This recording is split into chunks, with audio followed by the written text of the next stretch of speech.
Can you hear me? Is he still on? Oh, can you hear me?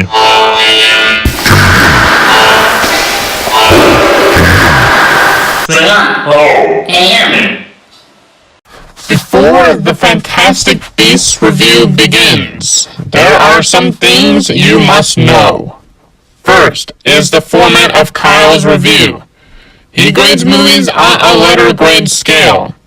He goes through 6 different aspects of a film, which are its story, special effects, entertainment, length, acting, and watch again.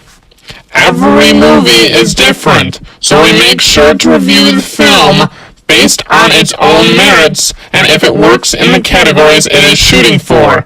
Then it gets a good grade. If it misses the mark, then it gets a bad grade. Now that you know the setup, enjoy the review.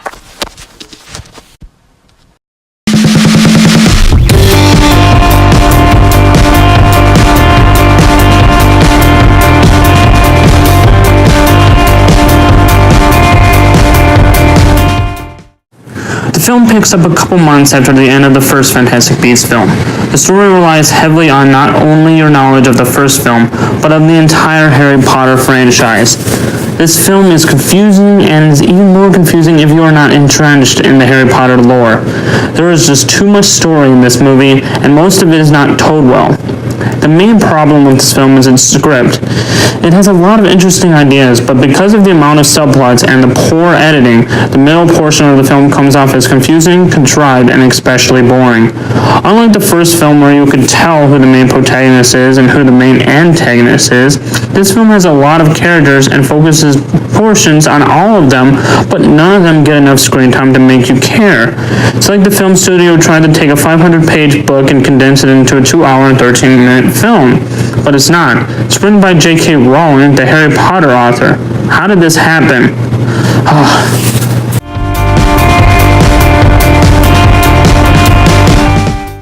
On to one of the film's biggest strengths, its special effects. The costume design and the set design is magical, like always.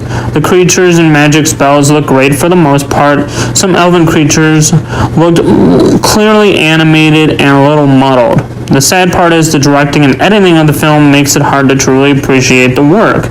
The very beginning sequence is one of the most memorable scenes of the entire film. For its fantastic cinematography, you've probably seen most of this sequence in the trailers.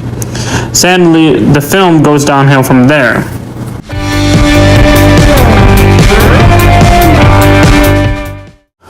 I was entertained in the beginning of the film and had certain highlight moments throughout the film, but for a good majority of it, I was bored. I just didn't care what was happening on screen because of the bad editing. I liked the moments in Hogwarts, even if the film used the Harry Potter nostalgia as a crutch.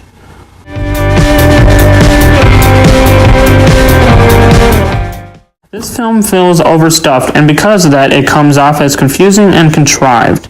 Either stuff needed to be cut out and left for a sequel, or the film needed to be longer. There's a lot of divided up time between characters, yet it feels like we didn't get enough time with any of them. But there's just too much, and it feels too little.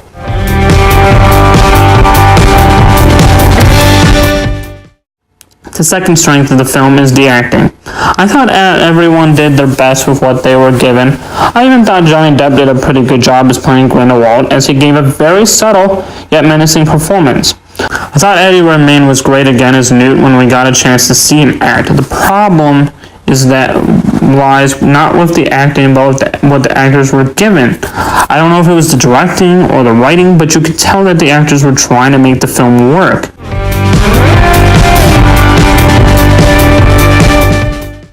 I don't really want to watch this film again, and probably would only watch it to get prepared for the third one. Yes, I am going to go see the third one when it comes out, because I think that it will be better, because of a lot of problems in this film are because it's a setup for the third one. Halfway through the film, you realize this is the case. It was just boring, and I didn't enjoy my time watching this film, and because of that, I would not look forward to watching it again.